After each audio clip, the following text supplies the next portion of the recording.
तो जैसा कि लास्ट एपिसोड में हम लोगों ने देखा था कि योंग फै वो लोंग जी को रिवाइव करने में कामयाब हो जाता है। उसके लिए उसने अपनी ब्लड पावर का बहुत ज्यादा इस्तेमाल कर लिया था, मगर वो जब उसे रिवाइव कर लेता है तो वो उसे गोद में उठाकर फौरन से वहाँ से रॉयल पैलेस की तरफ ले जाता है। मगर वहाँ पर भी अचानक से योंग फै को फिर से वही एविल डीमन दिखाई देता है, जो कि उसकी बॉडी को कंट्रोल करने की कोशिश करता है और उससे कहता है कि तुम्हारे लिए बेहतर यही है कि तुम मुझे एक्सेप्ट कर लो, क्योंकि अगर तुम मुझे एक्सेप्ट कर लेते हो तो तुम बहुत ही ज्यादा पावरफुल कल्टीवेशन हासिल कर सकते हो, क्योंकि तुम्हारे पास डिवाइन एबिलिटीज बहुत ही थोड़ी है। मगर योंग फै उसे साफ साफ मना कर देता है कि वो ना डिवाइन कल्टीवेशन को हासिल करेगा, ना ही वो डेमोनिक कल्टीवेशन की तरफ जाएगा, बल्कि वो खुद से एक नया पाथ ऑफ कल्टीवेशन क्रिएट करेगा। जब वो ये सारी की सारी मिस्ट्री रिजोल्व कर लेता है और अपने एविल डीमन को भी सप्रेस कर लेता है, तो हमें दिखाया गया था कि वो अचानक से ब्रेक थ्रू करते हुए 4th लेवल के पीक पर पहुंच जाता है। और फिर अगले सीन में हम लोग देखते हैं कि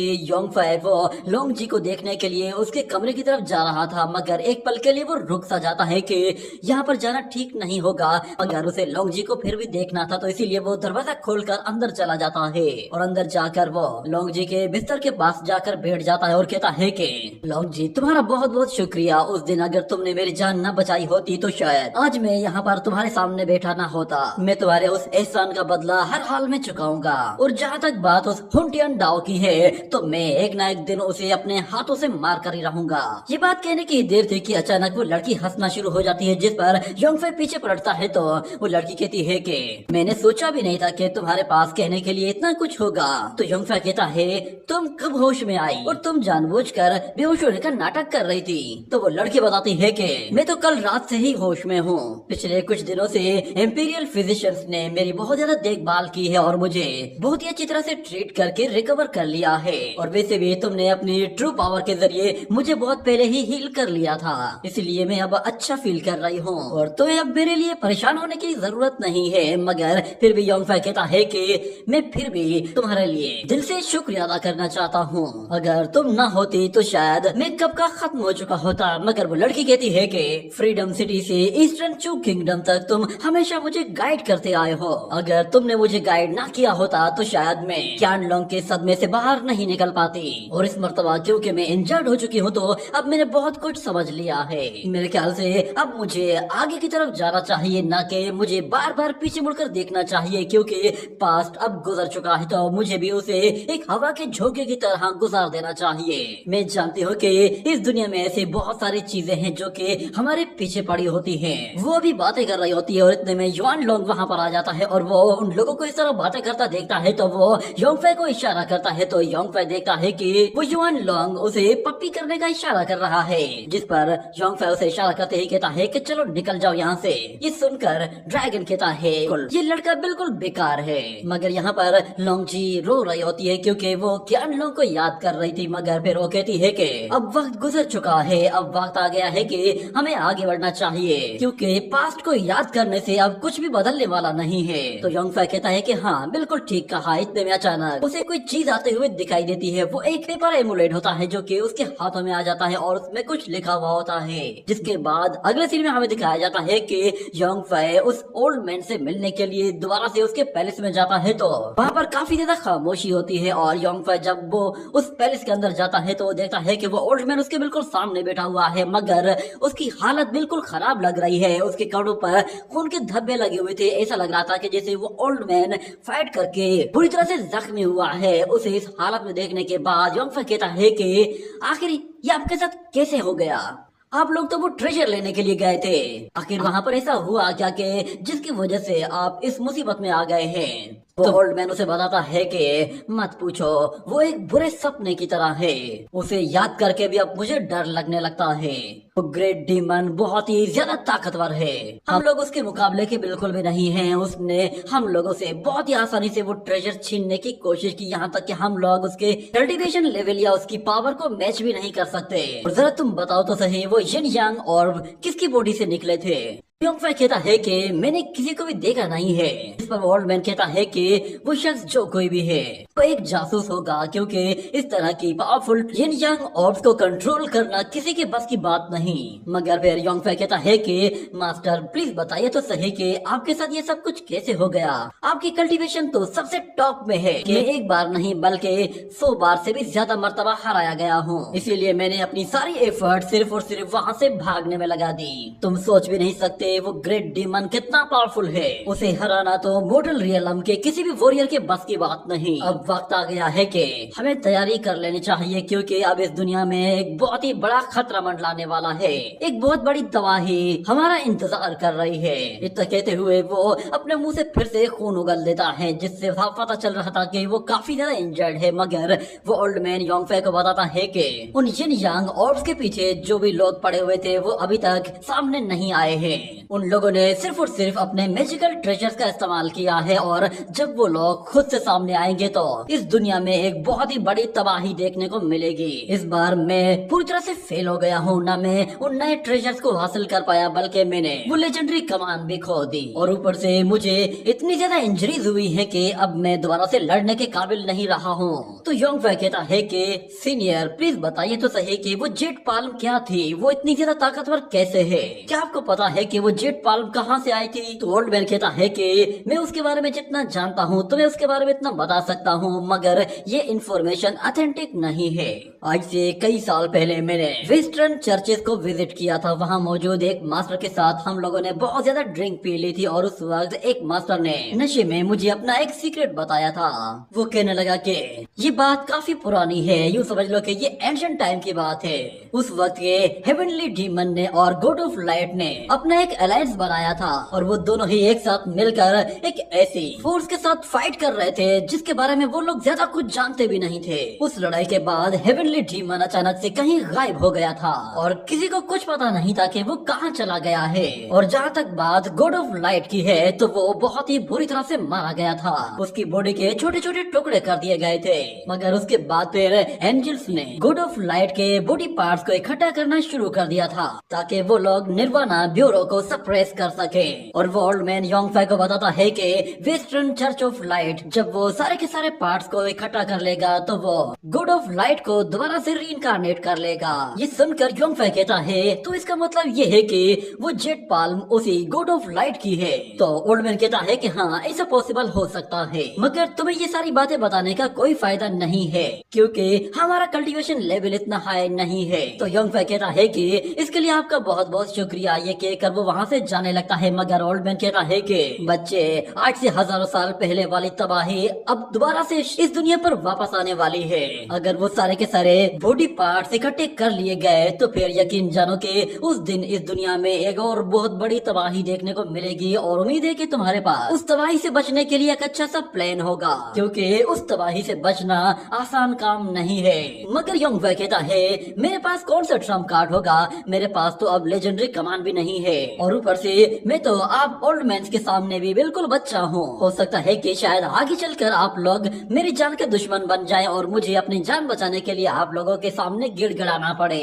ये सुनकर ओल्ड मैन हंसना शुरू कर देता है और कहता है कि ठीक है जाओ यहाँ से। तो योंग फै वहाँ से फिर से उसे बाय बाय करते हुए चला जाता है। जिसके बाद वो जब अपने घर की तरफ जा रहा होता है तो वो कह रहा होता है कि वो ग्रेट डीमन वो तो पहले ही मोर्टल रियलम में सबसे ज्यादा ताकतवर है, और ऊपर से टेन टाइशुआन ने पहले ही ब्रेक थ्रू करके हेवन रियलम को अचीव कर लिया होगा, क्योंकि आज से हजारों साल पहले ही वो मोर्टल रियलम में एक सुप्रीम बीइंग बन चुकी थी। उसके मुकाबले का उस टाइम पर कोई भी नहीं था, और उसका कल्टीवेशन लेवल हजारों सालों के बाद न जाने कहां तक पहुंच चुका होगा। अगर मुझे उससे बदला लेना है तो मुझे अपना कल्टीवेशन लेवल अप करना होगा, क्योंकि इस करंट कल्टीवेशन लेवल के हिसाब से मैं उसके मैच का तो बिल्कुल भी नहीं हूँ। मगर एक अच्छी बात यह है कि वो दोनों यिन यांग ऑर्ब्स अब मेरी बॉडी से निकल चुकी हैं, तो अब मैं काफी अच्छा फील कर रहा हूँ। ये कहने की देर थी कि अचानक उसे ऊपर वो यिन यांग ऑर्ब्स दिखाई देती हैं, जिस पर वो कहता है कि ये क्या, शैतान का नाम लिया और शैतान हाजिर। वो दोनों यिन यांग ऑर्ब्स उसका पीछा कर रही होती हैं, और योंग फै वहाँ से भागकर दूर जाने की कोशिश करता है ताकि वो एनर्जी ऑर्ब से अपने आप को बचा सके। मगर देखते ही देखते वो दोनों ही एनर्जी ऑर्ब्स उसके पीछे पीछे आ रही होती हैं, और योंग फै जहाँ तक जाता है वो दोनों ही उसके पीछे पीछे वहाँ तक पहुँच जाती हैं। और योंग फै जैसे ही अपने कमरे में पहुँचकर दरवाजा बंद करता है तो उसे पता भी नहीं चलता कि वो दोनों ऑर्ब्स उसके पीछे पीछे उसके कमरे में आ गई हैं। ये देखकर वो काफी ज्यादा डर जाता है कि ये एनर्जी ऑर्ब्स उसके बिल्कुल सामने है। और इससे पहले कि वो एनर्जी ऑर्ब्स की तरफ आगे बढ़ती, योंगफे फौरन से अपनी सोट निकाल लेता है और कहता है कि मेरे नजदीक मत आना और बताओ तो सही कि आखिर तुम हो क्या, और तुम लोग मेरी बॉडी से निकले क्यों थे और वापस क्यों आ गए हो। यहाँ पर सीन कट हो जाता है और अगले सीन में हम लोग दोबारा से मेंग लियार को देखते हैं। वो वहाँ पर प्रिंसेस के साथ बैठकर वाइन पी रही होती है और वो लोग होंटियान डाओ के बारे में बात कर रहे होते हैं। और मेंग लियार कहती है कि होंटियान डाओ वो बदला लिए बगैर चुप करके बैठने वाला नहीं है। ऊपर से योंगफे से हारने के बाद वो बहुत ज्यादा शर्मिंदा हुआ है और उसने अपने मास्टर्स को योंगफे के खिलाफ जरूर आया होगा। जरूर उसके मास्टर भी इस मामले में इन्वॉल्व होने की कोशिश करेंगे। मगर फिर मेंगलियार उसे बताती है कि मुझे कुछ पता चला है, पिनयांग सिटी में लस्ट पाथवे के कुछ कल्टीवेटर्स पहले से ही मौजूद हैं। ये सुनकर फ्रेंसिस कहती है कि लस्ट पाथवे ये क्या है। और दूसरी तरफ हमें दिखाया जाता है कि योंगफे की सोट देखकर वो दोनों ही एनर्जी ऑर्ब्स नीचे गिरती हैं तो योंगफे उन्हें पकड़ लेता है। वो दोनों ही ऑर्ब्स अजीब तरह से रिएक्ट कर रही होती हैं, जिस पर योंगफे को समझ में नहीं आता कि आखिर ये कहना क्या चाहती हैं और कर क्या रही हैं। मगर फिर देखते ही देखते वो दोनों एनर्जी ऑर्ब्स फिर से एक्टिव हो जाते हैं और योंगफे की बॉडी के अंदर अपनी एनर्जी कनेक्ट करते ही फौरन से उसके अंदर चले जाती हैं। और योंगफे ऊपर देखता है तो वहाँ पर जेड रूई भी वापस आ चुकी थी। ये देखकर योंगफे कहता है कि तुम क्यों वापस आ गई, तुम तो चली गई थी। इतने में वो जेड रूई फौरन से यहाँ वहाँ मूव करते हुए उसके करीब आती है तो योंगफे उसे रोकने के लिए कहता है, मगर वो जेड रूई सीधा उसकी बॉडी के अंदर घुसती है। मगर योंगफे उसे पकड़कर बाहर खींचने की कोशिश करता है और कहता है कि क्या तुम्हें मेरी बात सुनाई नहीं दी, तुम आखिर मेरी बॉडी में एंटर क्यों कर रही हो। तुम्हारी आवाज एक हेवनली म्यूजिक की तरह है, शायद तुम इस दुनिया की कोई खूबसूरत लड़की होगी।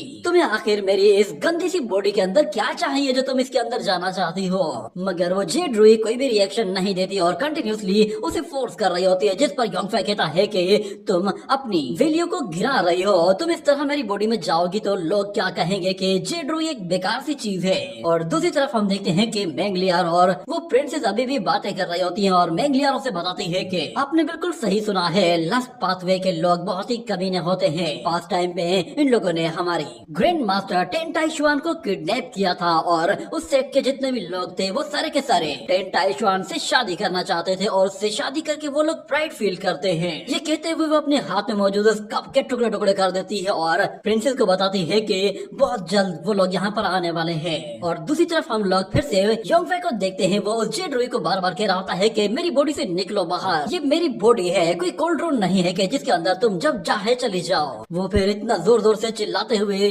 जेड रूई को बाहर निकाल रहा होता है कि उसके चिल्लाने की आवाज बाहर प्रिंसेस तक क्लियरली सुनाई दे रही थी, जिस पर वो फौरन से खड़ी होती है और कहती है कि ये तो योंगफे की आवाज है। ये कहने के बाद वो लोग उसकी तरफ आगे बढ़ते हैं और हमें दिखाया जाता है कि योंगफे जब वो जेड रूई को बाहर निकलने की कोशिश कर रहा था तो वो जेड रूई जबरदस्ती उसकी बॉडी में घुस जाती है और मेंगलियर जैसे दरवाजा खुलती है तो योंगफे का पैर फिसलता है और वो फिर से मेंगलियर के ऊपर गिरने ही वाला होता है, जिस पर मेंगलियर उसे देखती है तो वो भी बिल्कुल हैरान हो जाती है। और योंगफे की किस्मत हमेशा की तरह उसे फिर से एक नई मुसीबत में डालने वाली थी। मगर अचानक से वहाँ पर एक और लड़की आती है और वो फौरन से योंगफे को मुंह से पकड़कर उसे वहीं पर ही रोक देती है। वो प्रिंसेस अंदर आते हुए कहती है कि ब्रदर योंगफे, तुम आजकल कुछ ज्यादा ही लापरवाह होते जा रहे हो। तुम्हें पता होना चाहिए कि यहाँ पर सिचुएशन किस तरह की बनी हुई है, तुम्हें हमेशा अवेयर रहना चाहिए। तुम्हें पता भी है ना कि तुमने होंटियान डाओ का क्या हाल किया था, उसके बाद वो तुमसे बदला लेने के लिए कभी भी तुम्हारे दरवाजे पर पहुंच सकता है और इस तरह की सिचुएशन में तुम्हारी जान लेना उसके लिए बिल्कुल बाएं हाथ का खेल होगा।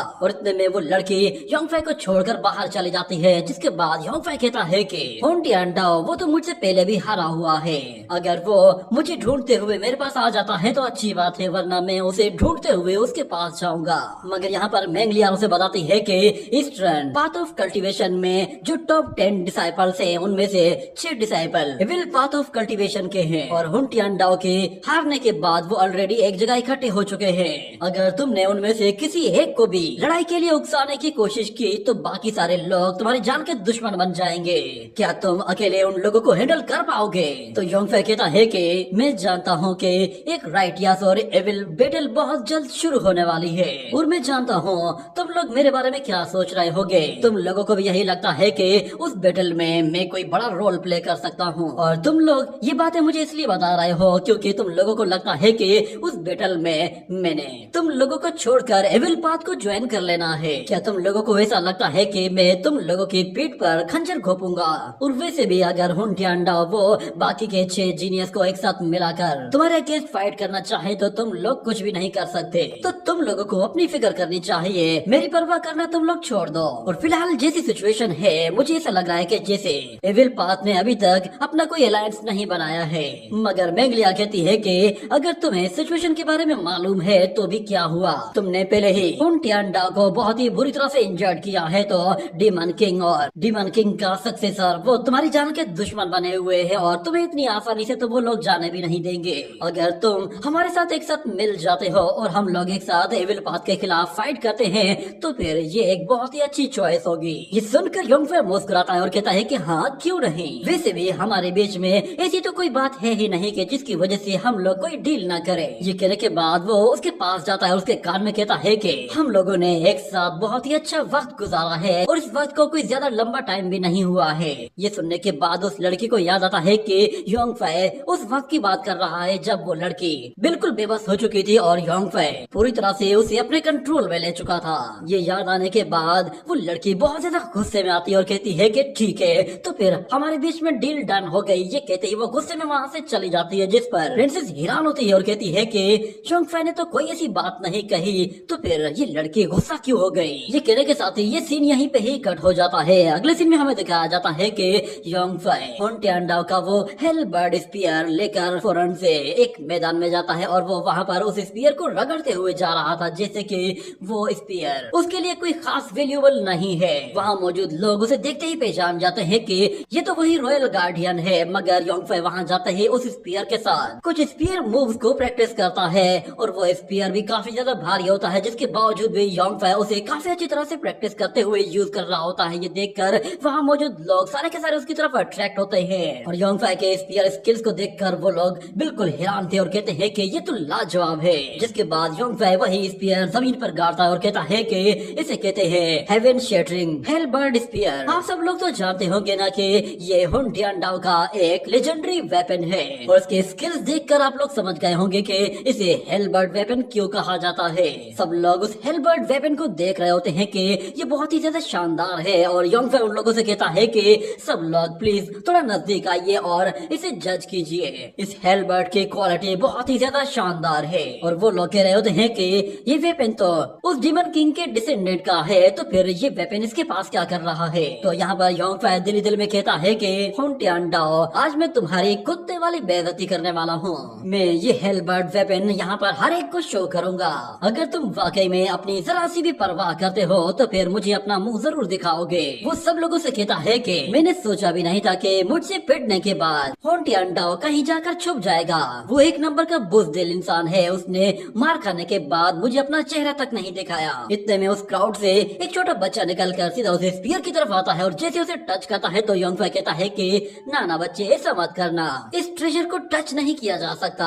अगर तुमने उस डीमन किंग को गुस्सा दिला दिया तो फिर तुम्हें वो बहुत ज्यादा तकलीफ पहुंचाएगा। ये सुनकर वो बच्चा डर सा जाता है और फौरन से रोते हुए वहाँ से भाग जाता है और योंगफे यहाँ पर सब लोगों को बता रहा होता है कि भले ही वो डीमन किंग का डिसेंडेंट होगा मगर उसके बावजूद भी मैं उससे नहीं डरता, क्योंकि वो पहले ही मुझसे पिट चुका है और एक हारे हुए बंदे से भला क्या डरना। वहाँ पर मौजूद सब लोग हेलबर्ड वेपन को देख रहे होते हैं और दूसरी तरफ एक वॉरियर आता है और वो योंगफे से आकर कहता है कि यंग मास्टर प्लीज मेरे साथ आइए, आपसे कुछ पर्सनल बात करनी है।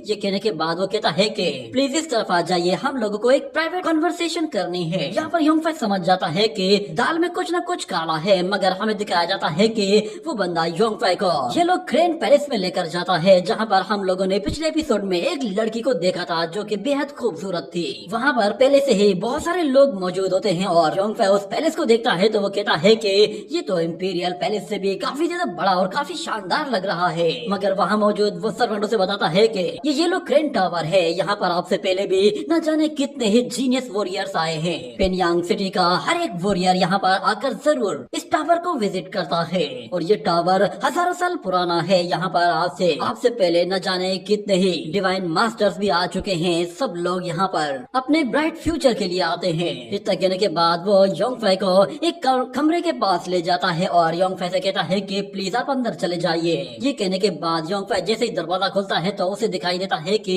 वहाँ पर सामने एक लड़की है और उस लड़की ने बहुत ही छोटे से कपड़े पहने हुए हैं जिस पर वो योंग फै को वर्गलाने की कोशिश कर रही थी। मगर योंग फै जैसे ही वो अंदर जाता है तो वो जाकर एक टेबल के पास बैठ जाता है और लड़की योंग फै से कहती है कि यंग मास्टर, तुमने मुझे इतना ज्यादा इंतजार करवाया है। तुम जानते हो ना कि खूबसूरत लड़कियों को इतना ज्यादा इंतजार नहीं करवाया जाता।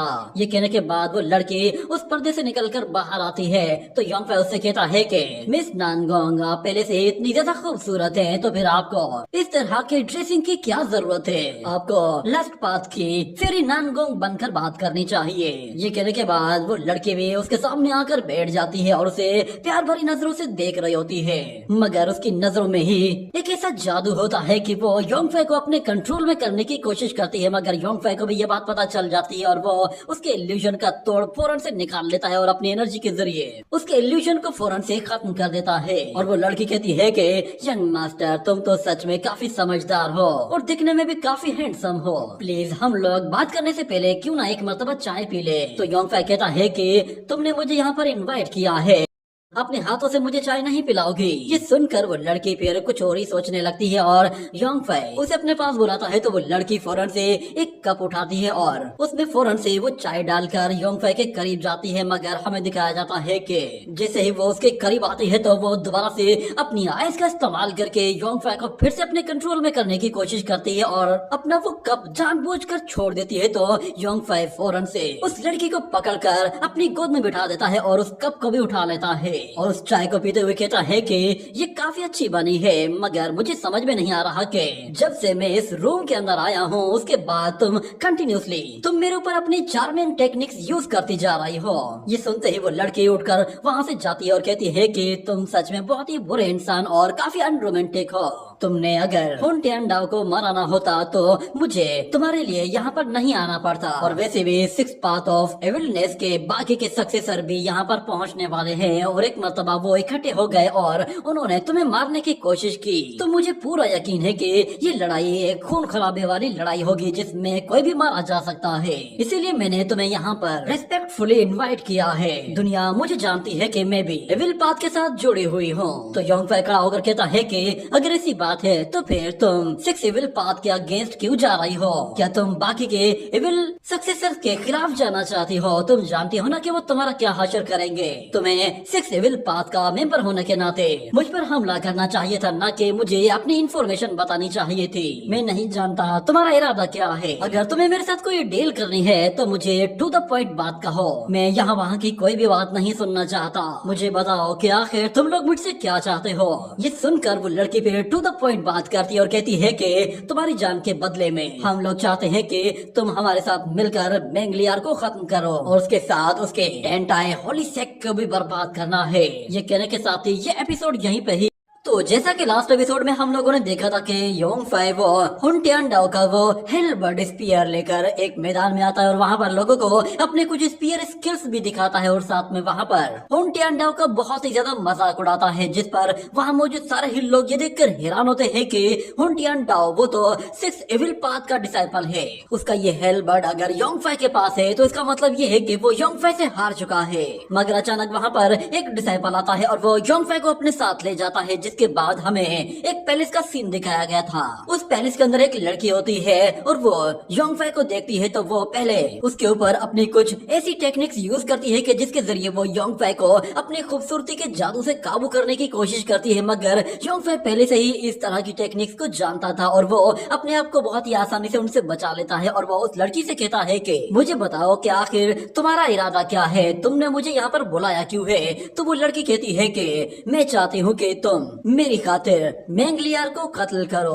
और साथ में हम लोग टेंटाई सेक के खिलाफ भी लड़ेंगे। ये सुनकर योंग फै थोड़ा सा सरप्राइज हो जाता है और वो कहता है कि आखिर मैं उसे क्यों मारूंगा? जिस पर वो लड़की कहती है कि तुम्हें तो पता है ना कि तुम एक साथ दो दुश्मनों को फेस नहीं कर सकते, इसीलिए तुम्हें अपने एक दुश्मन को तो लाजमी से एलिमिनेट करना ही होगा। और जब लिटिल डीमन किंग केओस यहाँ पर आएगा और वो तुम्हें तलाश करेगा तो तुम उस वक्त क्या करोगे? क्या तुम उस डीमन किंग का मुकाबला करोगे या फिर उस लड़की को योंगफाई की कमजोरियों के बारे में काफी अच्छी तरह से मालूम था कि योंगफाई ने किस किस बंदे से दुश्मनी मोल ली हुई है, और वो योंगफाई से कहती है कि हमारे बीच में जो ये डील होगी ये एक सीक्रेट डील होगी और उसके बारे में किसी को कुछ भी पता नहीं चलेगा, यहाँ तक कि राइटियस पाथ की उस प्रिंसेस को भी इसके बारे में कोई आइडिया नहीं होगा। इसलिए तुम्हें इससे डरने की कोई जरूरत नहीं। मैं और मेरा भाई हम दोनों तुमसे ये वादा करते हैं कि हम लोग तुम्हारे बारे में ना किसी को बताएंगे, ना ही तुम्हारी कमजोरी का फायदा उठाएंगे। इतना कहने के बाद योंगफाई उसके पास आकर बैठ जाता है और वो लड़की उसे आगे की बात बताती है और कहती है कि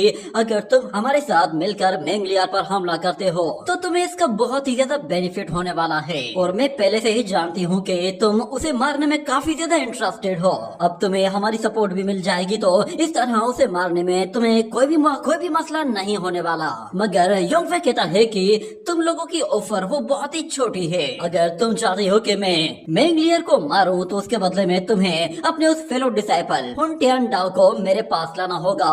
मैं उसे अपने हाथों से मारना चाहता हूँ। हुनटियान डाओ का नाम सुनते ही उस लड़की को गुस्सा आने लगता है और वो कहती है कि वो लड़का वो तो एक नंबर का कमीना है। आज से 3 साल पहले वो अपने मास्टर के साथ एक जेट लवर को एक्सप्लोर करने के लिए गया था, मगर उसका मकसद कुछ और ही था। वो वहाँ पर मुझे मारने के लिए आया था। मैं उस लड़के को वैसे भी पसंद नहीं करती, ना ही मुझे उसमें कोई इंटरेस्ट है। मैं चाहती हूँ कि तुम मेरी तरफ से उसे मार ही डालो, और अगर वो लड़का मर जाता है तो तुम्हारा मेरे ऊपर ये एक एहसान होगा, क्योंकि मेरी नफरत उसके लिए हमेशा के लिए खत्म हो जाएगी और ना ही मुझे कभी इतना गुस्सा करना पड़ेगा। और तुम तो ये बात जानते हो कि तुम अगर मेरे साथ अलायंस बना लेते हो तो तुम्हें क्या क्या फायदे मिलने वाले हैं। मैं तुम्हें वो सब कुछ ला कर दे सकती हूँ जो कि तुमने कभी सोचा भी नहीं होगा, और हो सकता है कि शायद मैं तुम्हें अपना फ्रेंड्स बना लूं ताकि तुम आगे की लाइफ बिल्कुल आराम से और सुकून के साथ गुजार सको। अभी वो लड़की उसे मस्के मार रही होती है, मगर इतने में अचानक एक एरो आता है और वो सीधा उस घर के एक दीवार पर आ लगता है, जिस पर योंगफाई और वो लड़की हैरान रह जाते हैं। मगर वो लड़की उठती है और वहाँ से जाते हुए योंगफाई से कहती है कि मेरे पास अब ज्यादा टाइम नहीं है, तुम बता दो कि तुम्हें क्या करना है। क्या तुम मेरे साथ डील करना चाहते हो या फिर तुम अकेले ही सब कुछ हैंडल करोगे? तो योंगफाई फौरन से वाइन का कप उठाता है और उसे फौरन से पी जाता है और कहता है कि ठीक है, हमारे बीच ये डील डन हो गई। ये कहने के बाद वो लड़की वहाँ से चली जाती है और फिर दूसरी तरफ योंगफाई उठकर सीधा उस एरो की तरफ जा रहा होता है जो कि अभी अभी उस दीवार पर लगा था। वो जाता है और देखता है कि उस दीवार पर उस एरो के साथ एक चिट लगी हुई है, जिसे वो खोलकर पढ़ता है तो उसमें लिखा हुआ होता है कि 3 दिन के बाद सेंट्रल स्क्वायर ग्राउंड में फाइट होगी। ये असल में हुनटियान डाओ की तरफ से योंगफाई के लिए चैलेंज आया था। और उस चिट को पढ़ने के बाद योंगफाई कहता है कि लगता है कि कुछ देर पहले जो मैंने उसकी बाहर इंसल्ट की है, हुनटियान डाओ वो इंसल्ट बर्दाश्त नहीं कर पाया। अभी वो ये सोच ही रहा होता है, इतने में अचानक वहाँ से विंडो से युआन लोंग आ जाता है और उसे देखकर योंगफाई सरप्राइज होता है कि तुम यहाँ कैसे आ गए। मगर युआन लोंग कहता है कि जरा बाहर देखो, तुम्हारी वो लवर आ रही है। इतने में हमें वहाँ पर लोंग जी को भी दिखाया जाता है।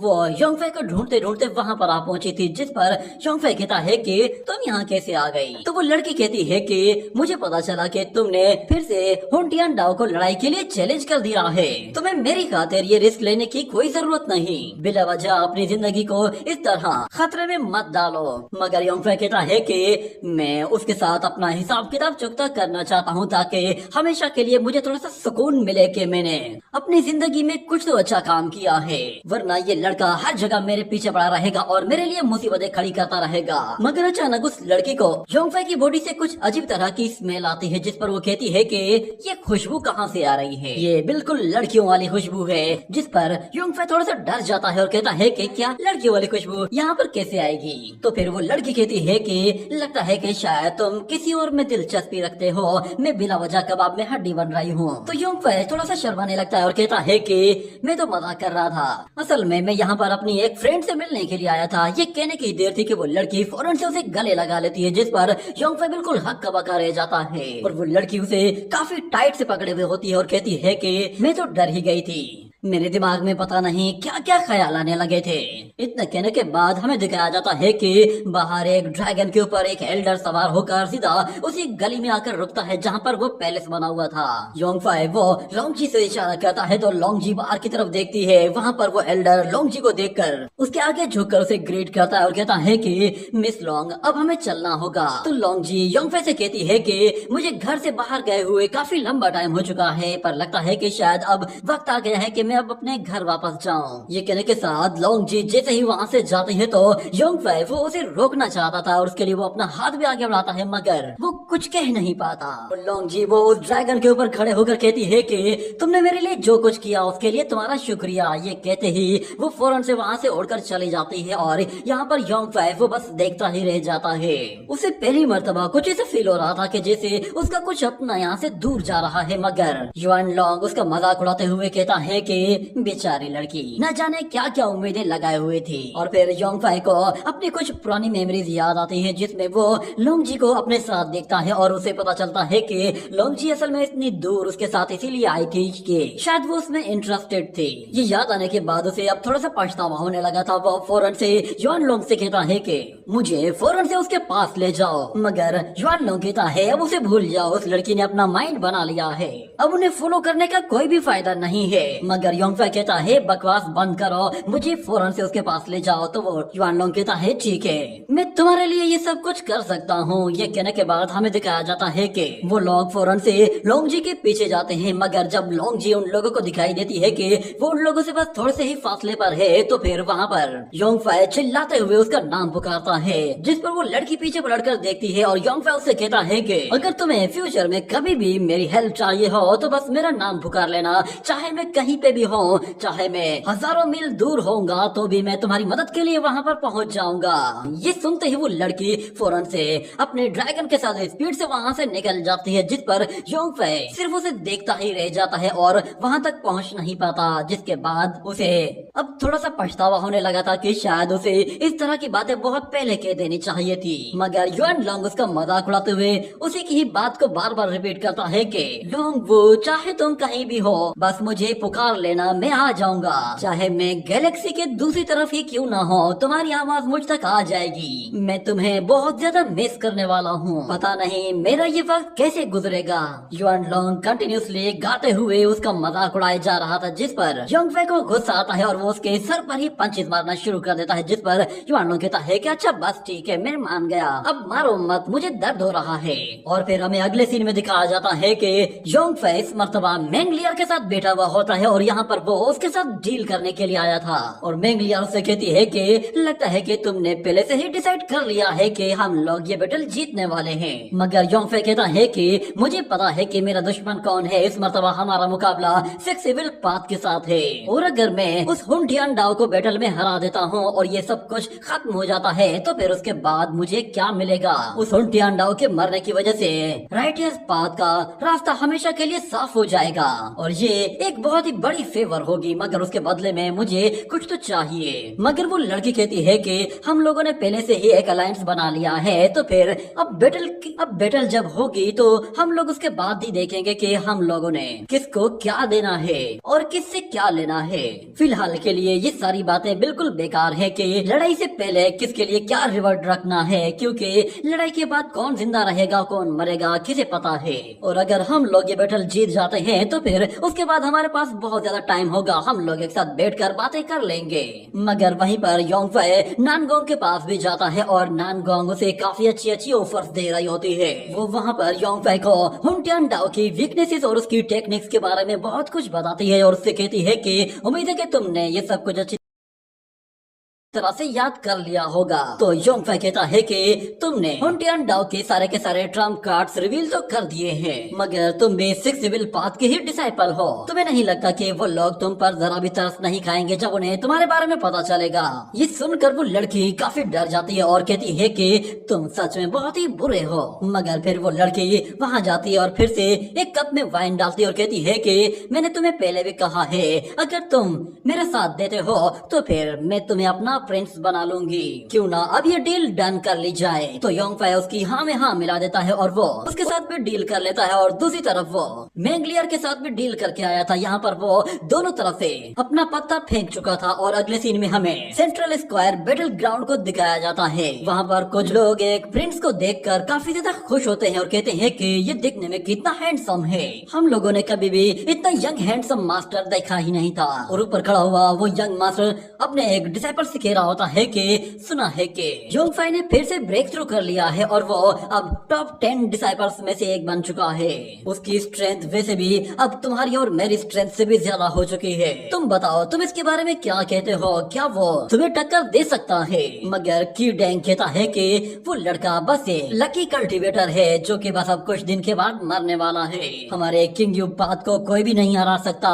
इतने में हमें वहाँ पर किसी को आते हुए दिखाया जाता है और यहाँ पर की डेंग बता रहा होता है कि हमारे सेक्ट ने सिर्फ 2 डिसाइपल्स को ही भेजा है जो कि टॉप 10 डिसाइपल्स में से आते हैं। ये सुनकर वो यंग प्रिंस कहता है कि ब्रदर की सोचा भी नहीं था कि तुम्हारी कल्टीवेशन इतनी अच्छी होगी। दूसरी तरफ हमें दिखाया जाता है कि होंटियान डाओ वो योंगफे से बदला लेने के लिए सेंट्रल स्क्वायर कॉन्टिनेंट की जगह पर पहुंच गया था। उसे वहाँ पर देखकर काफी लोग पहचान जाते हैं कि ये होंटियान डाओ है और उसे देखकर ही काफी लोग डर गए थे। जिसके बाद यहाँ पर ऊपर खड़ा हुआ वो यंग प्रिंस कहता है कि चलो ये भी आ गया है। होंटियान डाओ के पास अपना एक अलग तरह का स्पीयर मौजूद होता है और वो ऊपर की तरफ देखता है तो वहाँ पर योंगफे भी आ चुका था। जब वो यहाँ पर नीचे होंटियान डाओ को देखता है तो वो फौरन से नीचे उतर आता है और होंटियान डाओ से कहता है कि तुम्हारा वो हेलबर्ड स्पीयर बिल्कुल मेरे हेलबर्ड स्पीयर जैसा क्यों दिखता है। और युआन लोंग भी हंसते हुए उसका मजाक उड़ाता है और कहता है कि लगता है कि तुमने हमारे हेलबर्ड स्पीयर की फर्स्ट कॉपी ले ली है, मगर अगर रियल हेलबर्ड की जरा से भी डिवाइन एनर्जी इससे टकराए तो ये टुकड़े टुकड़े हो जाएगा और तुम लोगों की नजरों में बस एक मजाक बनकर रह जाओगे। होंटियान डाओ अपनी ये इंसल्ट बर्दाश्त नहीं कर पाता और कहता है कि पिछली वाली बैटल में तुम्हारे पास एक सीक्रेट टेक्निक थी जिसकी वजह से तुम मुझे हराने में कामयाब रहे, मगर तुम अगर किसी तरह की कोई सीक्रेट टेक्निक यूज न करते तो तुम मुझे कभी भी नहीं हरा सकते, क्योंकि तुम्हारा और मेरा कोई मुकाबला नहीं, तुम मेरे आगे कुछ भी नहीं हो। तो फिर यहाँ पर योंगफे उससे कहता है कि अगर ऐसा है तो फिर ठीक है, मैं इस मर्तबा अपने सीक्रेट स्किल्स का इस्तेमाल नहीं करूंगा और मैं अपने सिर्फ प्रोफाउंड स्किल्स को यूज करूंगा और तुम्हें बुरी तरह से हराऊंगा। मगर होंटियान डाओ वो आगे बढ़ते हुए कहता है कि मैंने भी ब्रेक थ्रू कर लिया है और ये कहते वो अपने स्पीयर के साथ उस पर एक के बाद एक वार किए जाता है और कहता है कि मैं अब तुम्हें मार कर यहाँ से जाऊंगा। मगर ऊपर खड़ा हुआ युआन लोंग उसका मजाक उड़ाने के लिए उससे कहता है कि चलो अपने पंख निकालो और उड़कर अपनी जान बचाओ वरना तुम वहीं पर ही मारे जाओगे।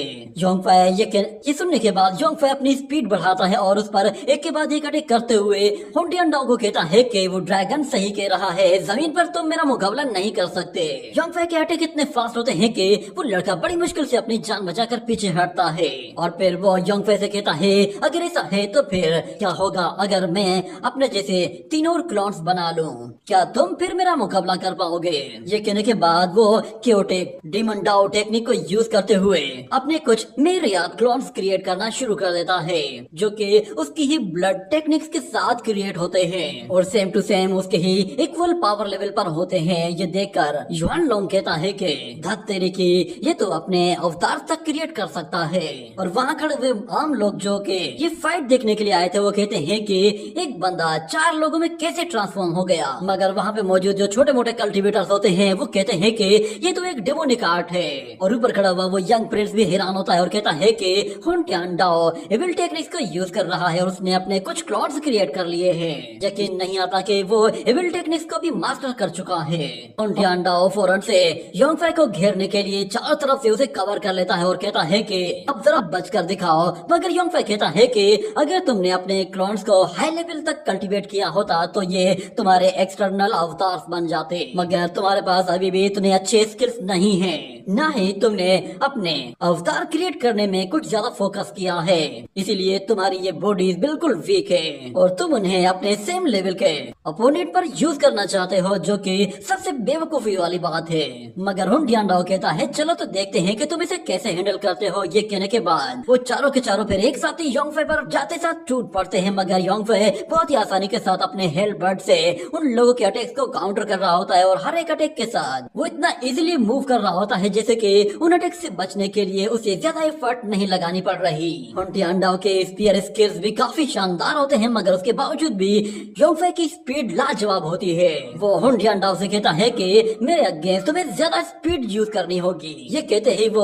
उसकी एक एक्सटर्नल बॉडी पर पीछे से एक जोरदार स्पीयर से वार करता है तो होंटियान डाओ फौरन से अपने विंग्स क्रिएट करके उन्हें बाहर निकालता है तो वो उस स्पीयर के अटैक को भी ब्लॉक कर लेता है। ये देखकर योंगफे उसे कहता है कि क्या हुआ, तुम ऊपर क्यों चले गए? तुम तो लड़ने के लिए आए थे ना, तो फिर वहाँ ऊपर क्या कर रहे हो?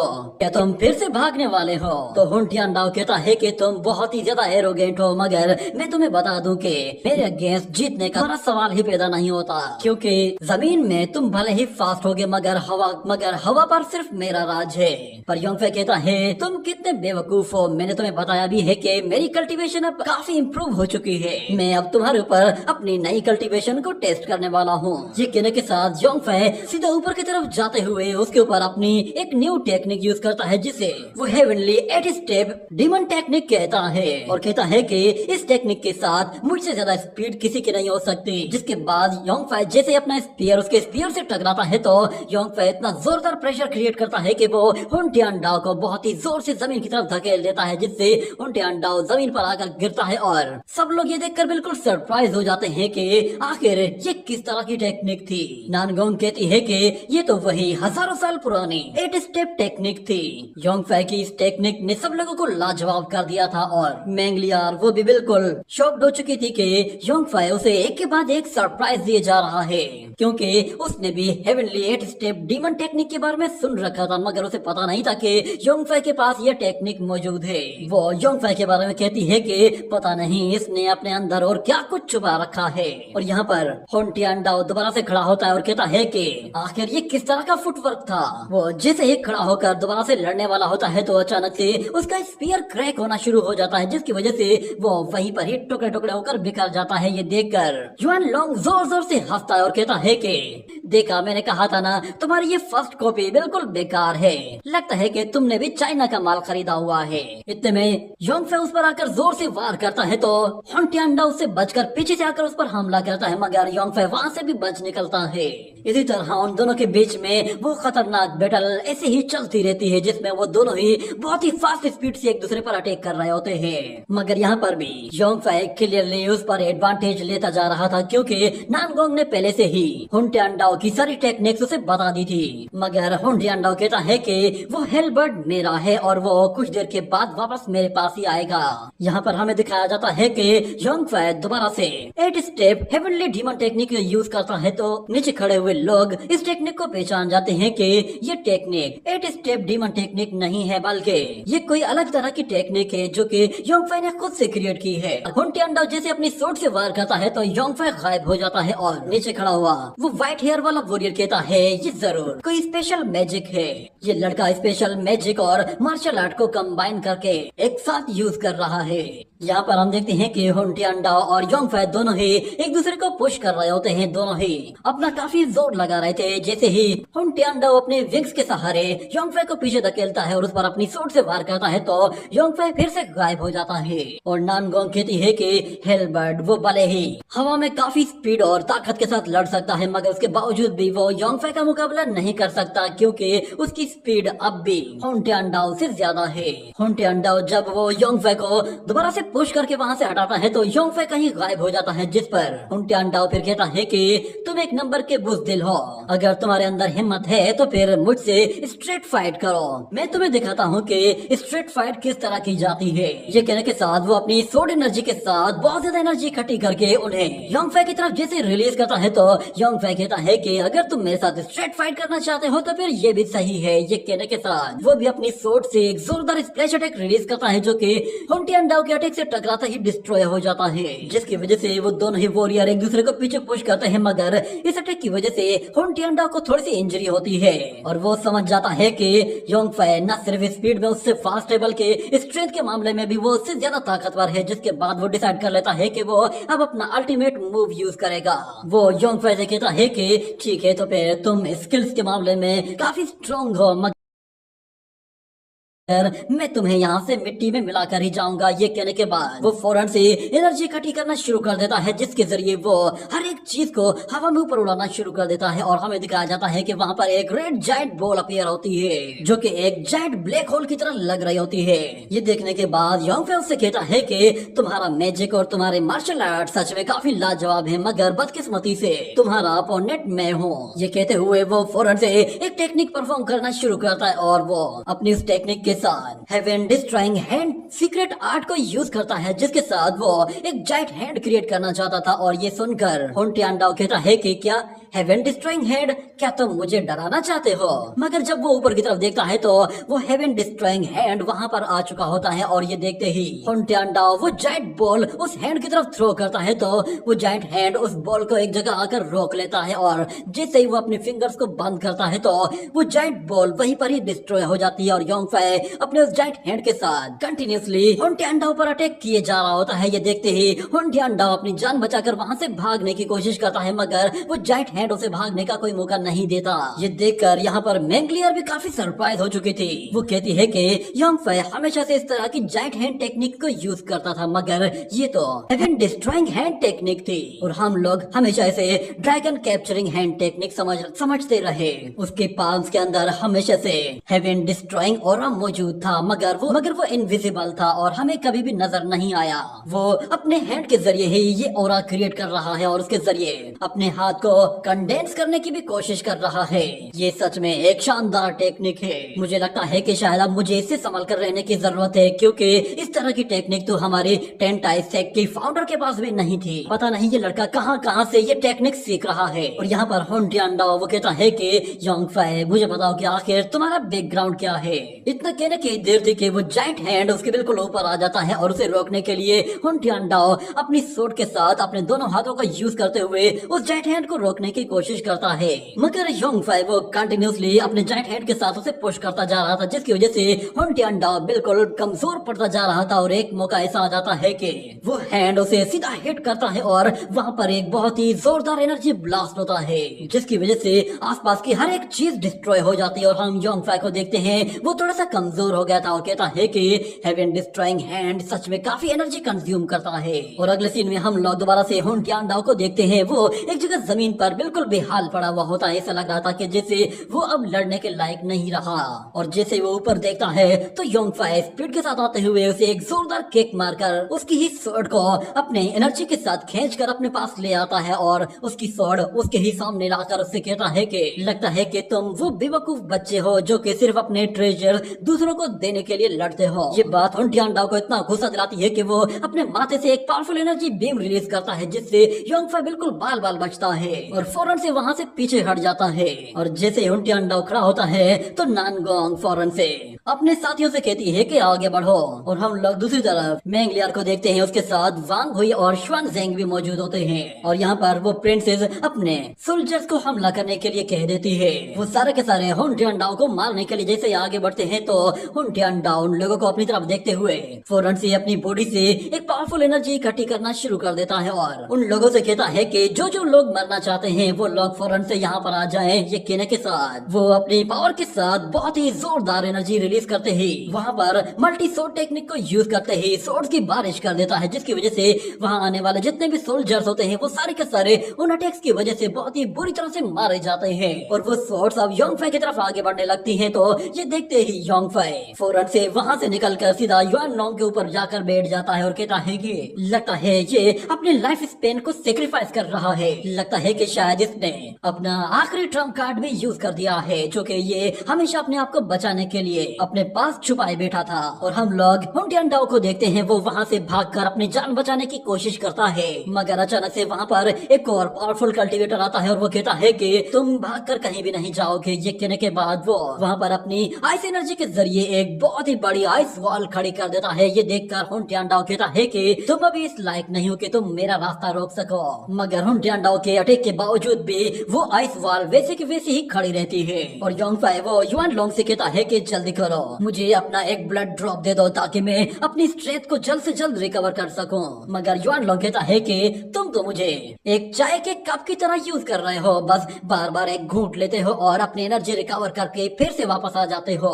मैं तुम्हें अपने ब्लड का एक ड्रॉप भी नहीं देने वाला। मगर योंगफाई कहता है कि हेवन डिस्ट्रॉइंग हैंड टेक्निक को यूज करने की वजह से मेरी सारी स्ट्रेंथ खत्म हो गई है। अब मैं हुन टियानडाओ के साथ ज्यादा देर फाइट भी नहीं कर पाऊंगा। मगर यहाँ पर अब डेमोनिक पाथ और राइटियस पाथ के बीच में अब एक और बैटल भी शुरू होने वाली है। मेरे यहाँ पर सर्वाइवल के चांसेस बहुत ही ज्यादा कम हो जाएंगे। अगर मैं ऐसे ही वीक रहा तो वो लोग मेरी कमजोरी का फायदा उठाएंगे और मैंगलियर वो तो मुझे खच्चा चबा जाएगी। मैं तुमसे वादा करता हूँ अगर तुम मुझे ब्लड ड्रॉप देते हो तो मैं तुम्हें 10 वर्मिलियन फ्रूट दूंगा। ये सुनकर युआन लोंग कहता है कि 10 वर्मिलियन फ्रूट नहीं, मुझे पूरे 100 वर्मिलियन फ्रूट चाहिए, एक भी कम नहीं होना चाहिए। मगर फिर योंगफे कहता है कि अच्छा, मुझे अभी अभी याद आया कि डीन जिंग के पास एक सीक्रेट वोल्ट भी है जहाँ पर उन्होंने बहुत सारे ट्रेजर छुपा रखे हैं। सीक्रेट वोल्ट का सुनते ही युआन लोंग के मन में लालच आ जाती है। उसे पता चल जाता है कि अब उसे ढेर सारे ट्रेजर्स मिल सकते हैं, तो वो फौरन से अपने नेल्स के साथ अपना थोड़ा सा ब्लड निकालता है और उसे एक एलिक्सियर फॉर्म में योंगफे को दे देता है। तो योंगफे वो एलिक्सियर फौरन से खा जाता है, जिसके बाद हम देखते हैं कि वो ब्लड उसकी बॉडी के अंदर जाते ही फौरन से उसकी सारी की सारी एनर्जी को फिर से पहले के जैसा नॉर्मल कर देता है। और योंगफे खुशी से कहता है कि मैंने अपना काम कर दिया है, अब तुम लोगों की बारी है। अगर तुम लोग इस काम में फेल हो जाओ तो मेरे ऊपर इल्जाम मत लगाना। इतने में हम देखते हैं कि बाकी के वॉरियर्स अब हुनटियान डाओ की तरफ आगे बढ़ते हैं। ये देखते ही एविल पाथ के कुछ कल्टीवेटर्स वो भी उन लोगों के बिल्कुल सामने आ जाते हैं। इस तरह एविल पाथ और राइटियस पाथ दोनों ही एक दूसरे के अगेंस्ट अब लड़ाई लड़ने वाले थे। दोनों तरफ से काफी पावरफुल मास्टर्स होते हैं और वहाँ मौजूद वो प्रिंसेस कहती है कि तो फाइनली अब वक्त आ गया है कि एविल पाथ और राइटियस पाथ में से किसी एक को ही अब इस दुनिया पर राज करना होगा। और अब ये क्योटिक बैटल शुरू होने वाली है। मगर हमें दिखाया जाता है कि वहाँ पर कुछ और लोग भी ऊपर मौजूद होते हैं और वो कहते हैं कि पता नहीं राइटियस पाथ और एविल पाथ के लोगों को हमारे बारे में पता है भी या नहीं कि हम लोग भी यहाँ पर मौजूद हैं। ये कहने के साथ ही ये एपिसोड यहीं पे ही एंड। हम लोगों ने देखा था कि योंगफे वो एविल सेक्ट की नानगोंग के साथ एग्रीमेंट कर लेता है कि वो लड़ाई में उनका साथ देगा और मेंगलियर को मरवाने में वो उन लोगों की मदद जरूर करेगा। मगर दूसरी तरफ योंगफे ने मेंगलियर के साथ भी एग्रीमेंट कर लिया था कि वो एविल सेक्ट के साथ लड़ने में उनकी मदद करेगा।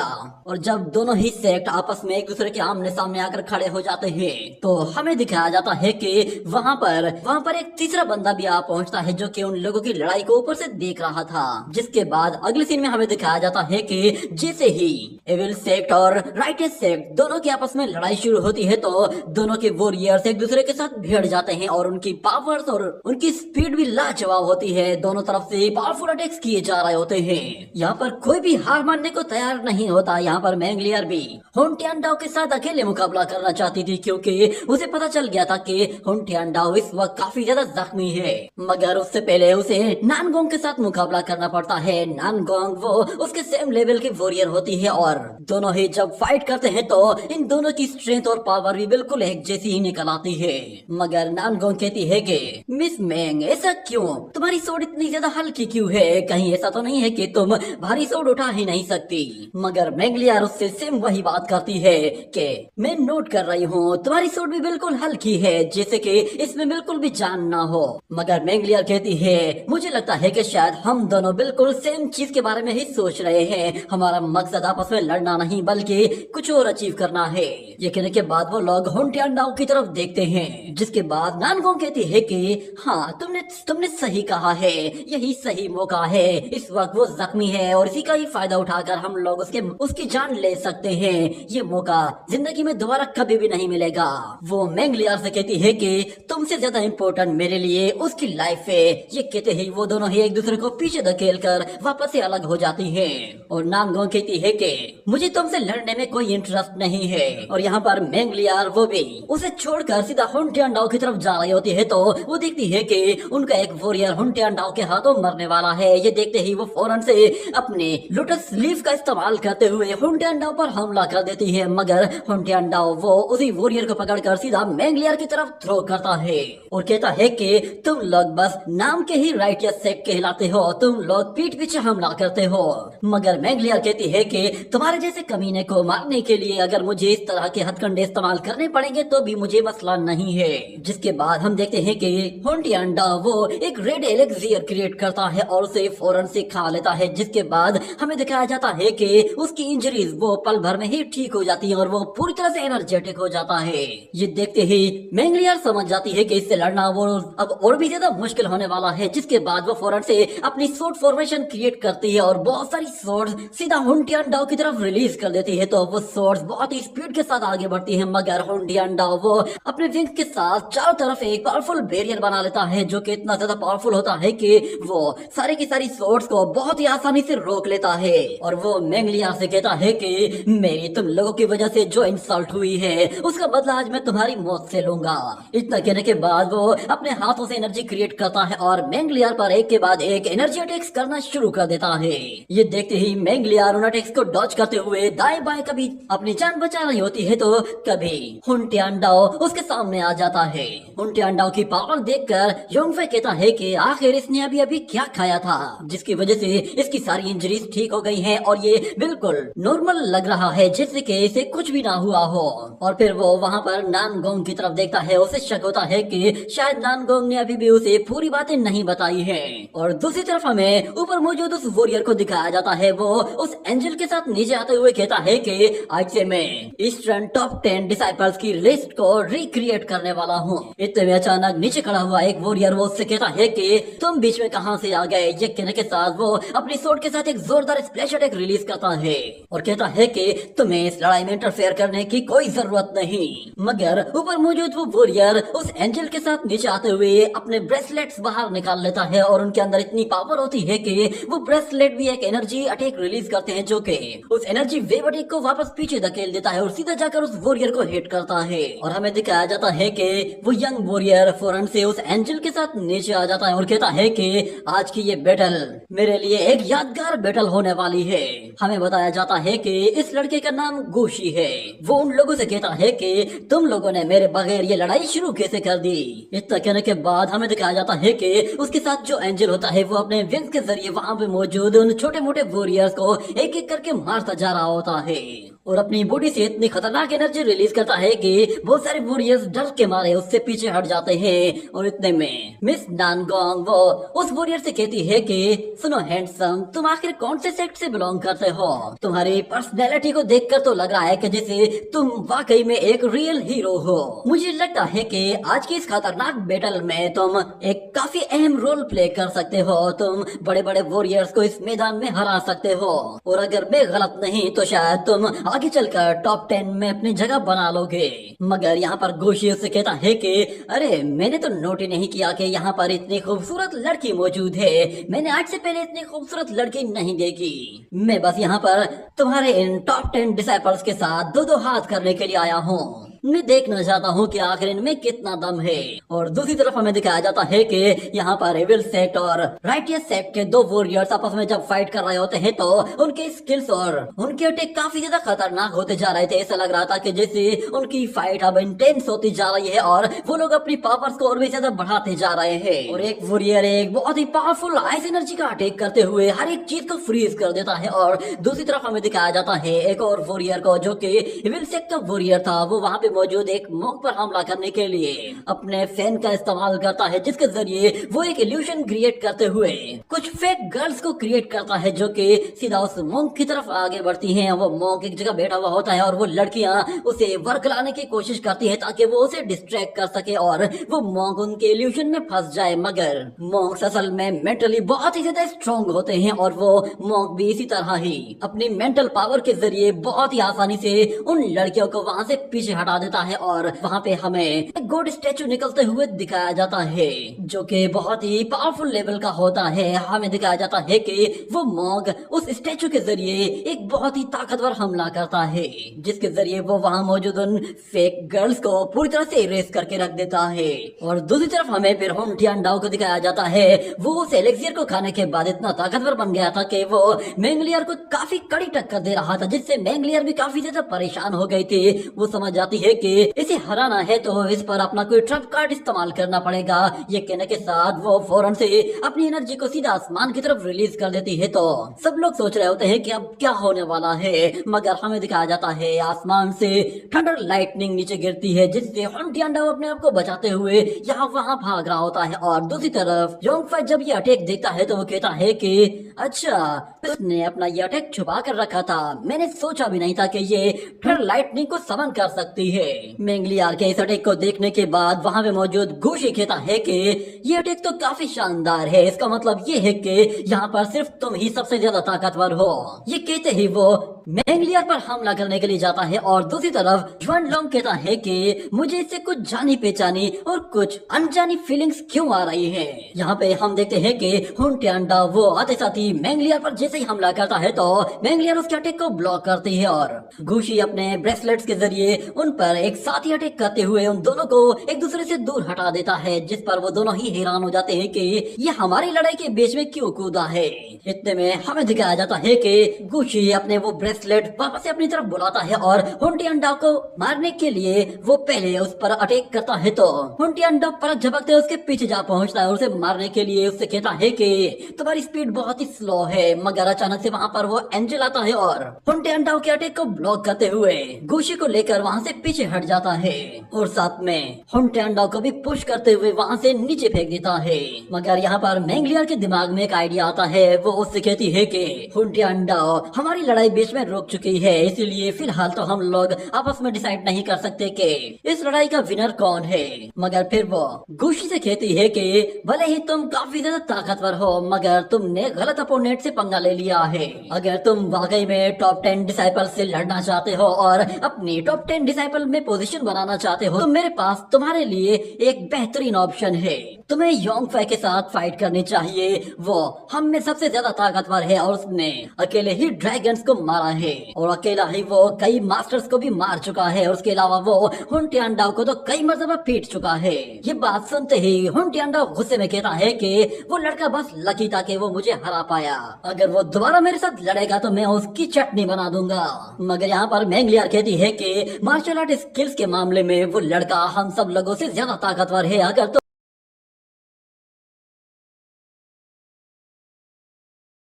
उसके साथ लड़ोगे तो तुम आसानी से टॉप 10 में जगह बना लोगे। ये सुनने के बाद गुशी कहता है कि ये लड़का तो वाकई में मुझसे लड़ने के लिए क्वालिफाइड है। मैंने सोचा भी नहीं था कि वहाँ ऊपर उस ड्रैगन के ऊपर बैठकर तुम ये सारा तमाशा देखोगे और मुझे इस तरह इग्नोर करोगे। मगर युआन लोंग उसके बारे में कहता है कि इस लड़के का दिमाग बिल्कुल गर्म है, इसे उकसाना बहुत ही ज्यादा आसान है, बस कुछ अल्फाज कहो और ये लड़का खुद ब खुद भड़क जाता है। पता नहीं इसकी खोपड़ी में दिमाग नाम की कोई चीज है भी या नहीं। मगर गुशी कहता है कि मैं सबसे ताकतवर वॉरियर से लड़ने के लिए आया हूँ, मुझे बाकी लोगों की कोई परवाह नहीं। तो योंगफई उससे कहता है कि अगर ऐसा है तो फिर ठीक है, मैं तुम्हें बता दूं कि मैंने कुछ देर पहले ही हुन टियांडा के साथ फाइट की है और मेरे अंदर अभी भी इतनी एनर्जी है कि मैं तुम्हारे साथ मुकाबला कर सकता हूँ। तो गुशी कहता है अगर ऐसी बात है तो फिर तुम्हें हराना मेरे लिए ये डिसरेस्पेक्टफुल होगा, जब तक तुम अपनी एनर्जी रिकवर कर लो तब तक मैं तुम्हारा वेट करूंगा। मगर युआन लोंग उसे भड़काते हुए कहता है कि वहाँ नीचे देखो, वहाँ पर 4 वॉरियर्स ऐसे हैं जो कि फुल एनर्जेटिक है और वो तुम्हें हराने के लिए काफी है। अगर तुम उनमें से एक को भी हरा देते हो तो तुम वैसे ही टॉप 10 में अपनी जगह बना लोगे, तुम्हें किसी और से लड़ने की जरूरत ही नहीं पड़ेगी। हमसे लड़ने के लिए तुम्हें पहले उन 4 को हराना होगा। ये सुनते ही उस लड़के का फिर से दिमाग घूम जाता है और वो बंदा फिर से अपना माइंड चेंज कर लेता है और कहता है कि मैंने कभी भी किसी से भी लड़ने से हिचकिचाया नहीं है, ना ही मैं अब हिचकिचाऊंगा। ये कहते ही वो फौरन से अपने उस एंजल पावर को एक्टिवेट कर देता है और जैसे ही उन 4 वॉरियर्स पर हमला करने के लिए जाता है तो वो चारों के चारों एक साथ ही गुशी पर एक बहुत ही पावरफुल एनर्जी अटैक करते हैं, जिसकी वजह से वो एंजल उसे बचाने के लिए सामने आ जाता है। मगर हमें दिखाया जाता है कि वो अटैक इतना ताकतवर होता है कि वो एंजल भी बड़ी मुश्किल से उसे रोक पाता है। मगर उस अटैक की वजह से उस एंजल का मास्क पूरी तरह से जल गया था और उसका रियल फेस सब लोगों के सामने आ जाता है, जिस पर जुआन लोंग बिल्कुल हैरान रह जाता है और वो कहता है कि अरे ये क्या, ये तो एक फॉलन एंजल है और उसकी बॉडी को देखकर तो ऐसा लग रहा है कि जैसे ये कोई जिंदा एंजल नहीं बल्कि एक डेड एंजल है। वहाँ मौजूद सब लोग सरप्राइज हो चुके थे कि आखिर गुशी के पास एक एंजल कैसे आ गया। मगर गुशी वो नीचे आता है और वो उन लोगों को कहता है कि क्यों सरप्राइज हो गए ना। वो अपनी ब्रेसलेट पावर के जरिए दोबारा से उस एंजल की बॉडी को दोबारा से रिवाइव करता है तो उसके अंदर फिर से जान आ जाती है और युआन लोंग कहता है कि अच्छा तो मेरा शक बिल्कुल सही था, ये लड़का असल में कॉर्प ड्राइव सेक्ट से बिलोंग करता है, जिसके बारे में नानगोंग कहती है कि कॉर्प ड्राइव सेक्ट ये तो हजारों साल पहले ही डिसअपियर हो गया था, आखिर ये लोग हजारों साल के बाद दोबारा से कैसे अपीयर हुए हैं। और यहाँ पर हमें दिखाया जाता है कि वो एंजल उन चारों के चारों वॉरियर्स पर हमला करने के लिए उन पर टूट पड़ता है और नानगोंग उसके बारे में बता रही होती है कि कॉर्प ड्राइव सेट ये हजारों साल पहले बहुत ही ज्यादा फेमस हुआ करता था, क्योंकि इन्होंने पूरी दुनिया के सबसे पावरफुल मास्टर्स की बॉडीज को अपने कंट्रोल में कर लिया था, जिसकी वजह से ये दुनिया के नंबर 1 वॉरियर्स में शामिल हो गए थे। और दूसरी तरफ हमें दिखाया जाता है कि वो एंजल जब उन लोगों को ठिकाने लगा रहा होता है तो फिर वो उस मॉन्क पर भी हमला करने के लिए जाता है। ये देखते ही वो मॉन्क उस पर हमला करने के लिए बहुत सारे एनर्जी अटैक्स क्रिएट कर लेता है और जैसे वो एंजल उसके करीब आता है तो वो सारे के सारे अटैक एक साथ रिलीज कर देता है। मगर उस एंजल की स्पीड इतनी फास्ट होती है कि वो बहुत ही आसानी से उन सारे अटैक्स को डॉज करते हुए उस मॉन्क को इतना जोरदार पंच दे मारता है कि उस मॉन्क की हालत खराब हो जाती है और वो वहाँ से बहुत ही दूर जा गिरता है। और दूसरी तरफ योंग फाई कहता है कि हजारों साल पहले मैंने सुना था कि फॉलन एंजल को किसी ने मारकर उसकी बॉडी के टुकड़े टुकड़े कर दिए थे, मगर कॉर्प ड्राइव सेट के लोगों ने इन ब्रेसलेट्स के जरिए उन कॉर्प्स को दोबारा से इकट्ठा कर लिया है और वो लोग उन ब्रेसलेट के जरिए उन कॉर्प इमोर्टल बॉडीज को कंट्रोल करते हैं। और इस तरफ हमें दिखाया जाता है कि गुशी वो यहाँ पर अकेला ही सबसे ज्यादा ताकतवर लग रहा होता है, क्योंकि उसके पास एक एंजल था, मगर वो टॉप 10 डिसाइपल भी उससे हार मानने के लिए तैयार नहीं थे। वो अभी भी उससे लड़ना चाहते थे, मगर गुशी उन लोगों पर हंसते हुए कहता है कि तुम लोग अच्छा मजाक करते हो, तुम्हें लगता है कि तुम लोग मुझे हरा सकते हो, तुम लोग एक साथ मिलकर भी हमला करो तो भी तुम मेरा कुछ नहीं बिगाड़ सकते, क्योंकि मेरे पास जब तक ये कॉर्प एंजल मौजूद है इसे कुछ कर भी नहीं सकते, ना ही तुम मेरा कुछ बिगाड़ सकते हो, क्योंकि ये तो ऑलरेडी डेड है, इसे तुम कितनी बार मारोगे, मैं इसे फिर से रिक्रिएट करूंगा और फिर से ये खड़ा हो जाएगा, चाहे तुम लोग कितनी भी पावर यूज क्यों ना कर लो, आखिर में तुम सब लोग थक कर हार मान ही जाओगे और मैं इस कॉर्प बॉडी के जरिए तुम सब लोगों का सफाया कर दूंगा। और वो नानगोंग की तरफ देखते हुए कहता है कि हाँ, ये मत समझना कि मैं ब्यूटीफुल गर्ल्स को छोड़ दूंगा, मैं सबको मारूंगा तो मतलब सबको। मगर होंटियानो कहता है तुम काफी ज्यादा एरोगेंट हो, मैं तुम्हारी एरोगेंसी अभी निकालता हूँ। ये कहने के साथ वो उसे मारने के लिए अपना सबसे पावरफुल अटैक करने के लिए एक बहुत ही पावरफुल एनर्जी क्रिएट कर लेता है, जिसके जरिए हम देखते हैं कि वो वहाँ पर एक पावरफुल एनर्जी के साथ ब्लैक होल क्रिएट करता है, जो कि बहुत ही तेजी से गोल गोल घूमता है। और होंटियानो जैसे ही वो ब्लैक होल सीधा गुशी पर थ्रो करता है तो गुशी उसे देखकर एक जगह बिल्कुल रिलैक्स खड़ा हुआ होता है, जैसे कि उसे पता था कि वो इस अटैक से अपने आप को बचा लेगा। उसके चारों तरफ एक पावरफुल बैरियर बन जाता है और वो ब्लैक होल उस बैरियर को तोड़ने के लिए बहुत ही तेजी से उसके चारों तरफ गोल गोल घूम रहा होता है। मगर हम लोग देखते हैं कि वहाँ पर बहुत ज्यादा धुआं उड़ने लगता है और दूर से देखकर ऐसा लग रहा था कि जैसे वो बैरियर टूट चुका होगा। और नानगोंग भी समझ जाती है कि जरूर यहाँ पर होंटियानो जीत जाएगा, मगर अचानक से वो ब्लैक होल पूरी तरह से क्रैक होने लगता है। उसके अंदर एक स्पेस रिफ्ट क्रिएट होती है और उस स्पेस रिफ्ट के अंदर से वो एंजल बाहर निकल आता है और होंटियानो पर एक बहुत ही पावरफुल पंच के साथ अटैक करता है, जो कि इतना स्ट्रॉन्ग होता है कि होंटियानो की आंखें बाहर आ जाती है। मगर वो एंजल उसे वहाँ से थ्रो करते हुए बहुत ही दूर फेंक देता है, जिसकी वजह से वो होंटियानो बहुत ही बुरी तरह जख्मी होता है और उसके मुंह से खून निकल आता है। उसे अपनी लाइफ में पहले कभी किसी ने इतना जोर का पंच नहीं मारा था। और यहाँ पर गुशी कहता है कि मुझे उकसाने की हिम्मत भी मत करना, वरना तुम मेरे हाथों बेमौत मारे जाओगे। ये कहते ही वो जैसे ही होंटियानो पर हमला करता है तो होंटियानो अपने आप को बचाकर वहाँ से भागता है और सीधा मैंगलियर की तरफ चला जाता है, जिसकी वजह से उस एंजल और गुशी की अट्रैक्शन वो सीधा मैंगलियर की तरफ चले जाती है और मैंगलियर उसे रोकने के लिए अपना सबसे पावरफुल अटैक करने के लिए वहाँ पर थंडर लाइटनिंग को समन कर लेती है। उसे लगा कि इस थंडर लाइटनिंग से वो अपने आप को बचा लेगी, मगर वो देखती है कि वो एंजल तो बहुत ही आसानी से बचते हुए आ रहा है। ये देखकर वो खुद अपनी जान बचाकर वहाँ से भाग दिया और सीधा योंग फाई को क्रॉस करते हुए उसके पार निकल जाती है और कहती है कि अब सब कुछ तुम्हारे ऊपर है। जिसके बाद युआन लोंग कहता है कि ये क्या, ये लड़की भाग रही है, मुझे लगा था कि ये उससे लड़ेगी, मगर ये तो हमारे पीछे छुप रही है। और फिर गुशी कहता है कि योंग फाई तैयार हो जाओ, अब तुम्हारी बारी है। मगर अचानक उसे जमीन पर किसी चीज की परछाई दिखाई देती है। जब वो ऊपर की तरफ देखता है तो ऊपर से बहुत ही बड़े बड़े गोल्डन हैंड्स उसकी तरफ आ रहे होते हैं और योंग फाई ने पहले ही उससे लड़ने के लिए तैयारी कर ली थी। वो वहाँ पर heaven destroying hand technique technique को यूज कर चुका था। वो जाइंट हैंड जैसे उस एंजल के ऊपर आता है तो वो एंजल बड़ी मुश्किल से उसे रोक पा रहा था, और इतने में वहाँ पर फिर एक और हैंड आता है। इसी तरह योंग फै वहाँ पर उन जाइंट हैंड्स की बारिश कर देता है, जिसकी वजह से वो बहुत ही आसानी से उन दोनों ही वॉरियर्स को पुश करते हुए सीधा नीचे जमीन की तरफ धकेलता है, और बहुत ही जोरदार अटैक के साथ वो उन्हें जमीन पर दे मारता है, जिससे वहाँ पर एक जोरदार धमाका होता है और सब लोग समझ जाते हैं कि इस अटैक के बाद इसका बचना मुमकिन नहीं है। और युआन लोंग कहता है कि मैंने सोचा भी नहीं था कि ये कॉर्प ड्राइव से का वॉरियर तुम्हारे एक पाल्म अटैक को भी नहीं झेल पाएगा। और नानगोंग कहती है, अरे ये क्या हुआ ब्रदर गुशी, वो तो नीचे गिर गया, लगता है वो भी योंग फै का मुकाबला नहीं कर सकता। और वहाँ मौजूद एक मास्कमैन कहता है, ये टॉप 10 वॉरियर में जगह बनाना चाहता था, पर बदकिस्मती से अब इसे तो टॉप 100 में भी जगह नहीं मिलेगी, क्योंकि ये योंग फै के बराबर तो बिल्कुल भी नहीं, ना ही ये उसे छू तक पाएगा। इतना कहने की देर थी कि अचानक से जमीन के नीचे से वो एंजल फिर से बाहर निकल आता है, और ये देखकर सब लोग हैरान हो जाते हैं कि ये कैसे पॉसिबल हो सकता है। उस हेवन डिस्ट्रॉइंग हैंड से आज तक कोई भी नहीं बच पाया, मगर हमें दिखाया जाता है कि वो कॉर्प बॉडी क्योंकि वैसे ही डेड होती है तो उसे मारा नहीं जा सकता। और गुशी वो योंग फै से लड़ने के लिए फिर अपनी फुल पावर को एक्टिवेट कर देता है, जिसकी वजह से हमें उसकी बॉडी के चारों तरफ एक ग्रीन ऑरा दिखाया जाता है, जो कि पहले के मुकाबले में काफी ज्यादा बढ़ गया था। और वो अपने उन ब्रेसलेट की पावर को भी फुली चार्ज कर लेता है, जिसके बाद हम देखते हैं कि वो उस एनर्जी के जरिए उस कॉर्प इमोर्टल बॉडी को और भी ज्यादा ताकतवर बना देता है। और योंग फै से कहता है कि मैं तुम्हें अपना एक पपेट बनाऊंगा। ये कहने के बाद वो उस फॉलन एंजल के जरिए योंग फै पर हमला करता है, तो वो फॉलन एंजल काफी ज्यादा ताकतवर बन चुका होता है और बहुत ही आसानी से योंग फै को टक्कर दे रहा था, जिसके बाद वो योंग फै को बहुत ही आसानी से वहाँ से पीछे भी धकेल देता है। और दोबारा से पलटकर योंग फै पर जैसे ही हमला करता है तो इस मर्तबा योंग फै अपने स्पीयर के जरिए उसे रोकने की कोशिश करता है, तो वो योंग फै को आहिस्ता आहिस्ता पीछे की तरफ पुश कर रहा था। और दूसरी तरफ गुशी उससे कहता है कि योंग फै, ये फॉलन एंजल अब एक कॉर्प डीमन बन चुका है, इसलिए इसे तुम मार ही नहीं सकते।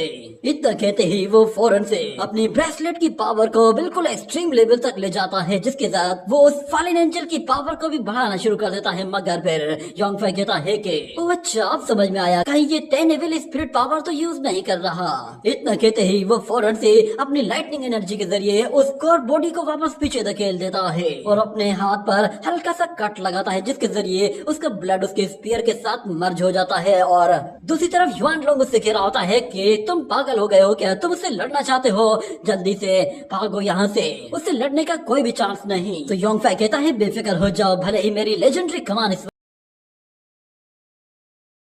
मैं अभी भी वो डिवाइन स्किल्स यूज कर सकता हूँ। ये कहने के साथ वो उस स्पीयर के जरिए एक बहुत ही जोरदार स्प्लैश अटैक करता है, जिसे देखकर गुशी की भी हालत खराब हो जाती है और वो कहता है कि ये कैसे पॉसिबल हो सकता है। वो अपने ब्रेसलेट के जरिए फिर से फॉलन एंजल के एनर्जी को चार्ज करता है और दोबारा से वो फॉलन एंजल योंग फै पर अटैक करने के लिए जाता है, मगर इस मर्तबा भी योंग फै बहुत ही आसानी से स्पीड के साथ उसे काटते हुए निकल जाता है। मगर वो यहाँ पर रुकने वाला नहीं था, वो एक के बाद एक स्पीयर अटैक करता जा रहा होता है, जिसके जरिए वो उस एंजल की हालत और भी ज्यादा खराब करता जा रहा था। मगर वो रुकने का नाम नहीं लेता, वो कंटिन्यूसली अटैक पर अटैक किए जा रहा था, जिसके बाद गुशी परेशान हो जाता है कि आखिर ये सब कुछ क्या हो रहा है, हर चीज मेरे कंट्रोल से बाहर होती जा रही है। मगर फिर योंग फै एक फाइनल अटैक करते हुए उस कॉर्प बॉडी को डैमेज करता है और फिर सीधा गुशी की तरफ आगे बढ़ते हुए कहता है अब तुम्हारी बारी है। गुशी खुद को बचाने के लिए अपना पूरा जोर लगाता है, मगर उसके बावजूद भी योंग फै की स्पीड इतनी फास्ट होती है कि उसे पता भी नहीं चलता और योंग फै उस पर अटैक करते हुए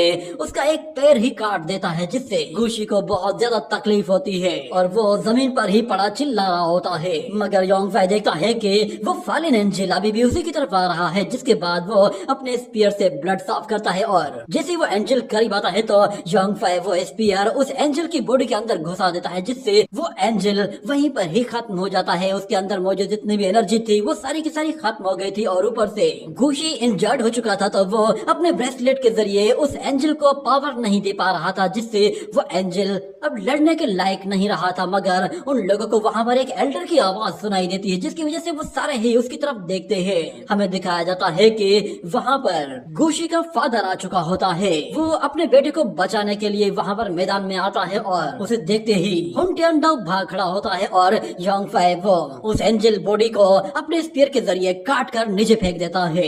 मगर कॉर्प ड्राइव सेक का वो मास्टर योंगफे से कहता है कि तुम्हें ऐसा नहीं करना चाहिए था, तुम बिल्कुल यंग हो और तुम्हें इतना एरोगेंट नहीं होना चाहिए। तुम जानते हो ना, ज्यादा एरोगेंट लोग ज्यादा लंबी जिंदगी नहीं जीते। मगर योंगफे कहता है कि ओल्ड मैन, मुझे तंग मत करो, तुम जानते हो ना, किसी पावरफुल वॉरियर को तंग करने का नतीजा मौत होता है। मगर कॉर्प सेक का वो मास्टर अपने बेटे की हालत देखता है, वो काफी ज्यादा इंजर्ड है, उसका खून भी बह चुका है और वो कॉर्प बॉडी भी पूरी तरह से डैमेज हो चुकी है। जिसके बाद वो योंगफे से कहता है कि तुम काफी गुस्सैल हो और मैं तुम्हारे साथ फाइट नहीं करना चाहता, क्यों ना हम लोग इस वक्त पीछे हट जाएं और इस लड़ाई को यहीं पे ही खत्म कर दें। तो योंगफे कहता है ये 5th लेवल का मास्टर है, ये मुझे काफी कड़ी टक्कर दे सकता है और ऊपर से यहाँ पर एविल सेक्ट भी मौजूद है, वो लोग कभी भी मेरी वीकनेस का फायदा उठा सकते हैं। बेहतर यही है कि इस वक्त सिर्फ अपने उन दुश्मनों पर ही फोकस किया जाए, नई लड़ाई को बाद में देख लेंगे। ये कहने के बाद वो फौरन से अपना स्पीयर नीचे कर लेता है और उस मास्टर से कहता है कि ठीक है, आप कह रहे हैं तो मैं इस लड़ाई को यहीं पे ही रोक देता हूँ, वरना मैं इस लड़के को नहीं छोड़ता। जिसके बाद वो ओल्ड मैन अपने बेटे की तरफ देखते हुए कहता है कि मैंने तुम्हें मना किया था ना कि यहाँ पर अकेले मत आना, तुम्हें आखिर हीरोगिरी दिखाने की क्या जरूरत थी, देखो तुमने अपना क्या हाल कर लिया है, आखिर तुम्हें टॉप 10 में जगह बनाकर मिलेगा भी क्या। मगर फिर वो वहाँ पे मौजूद एविल सेक्ट और राइटियस सेक्ट के दोनों ही होली लैंड मास्टर्स को कहता है कि मैं माफी चाहता हूँ, मैंने आप लोगों की लड़ाई में खामखा में टांग अड़ाई है, मैं अपने बेटे की तरफ से आप लोगों से माफी चाहता हूँ, उम्मीद है कि आप लोग उसे माफ कर देंगे। ये कहने के बाद वो अपना एक कॉफिन क्रिएट करता है और उसके जरिए उस कॉर्प इमोर्टल बॉडी को उस कॉफिन के अंदर डाल देता है और उसके ऊपर खड़ा होकर अपने बेटे को भी लेकर वहाँ से फौरन से निकल जाता है। और फिर नानगोंग कहती है कि योंगफे, तुम तो मेरे प्रिंस पक्के बन गए हो, तुम्हारी पावर सच में शानदार है, अब तुम मेरे साथ अकेले में लाइफ भी स्पेंड कर सकते हो। मगर योंगफे कह रहा होता है कि कॉर्प ड्राइव सेक्ट वो एक एविल सेक्ट है और इनकी रैंकिंग भी एविल सेक्ट में काफी हाई होती है, इनसे पंगा लेना अच्छा नहीं है। ये कहने के साथ ही ये एपिसोड यहीं पे ही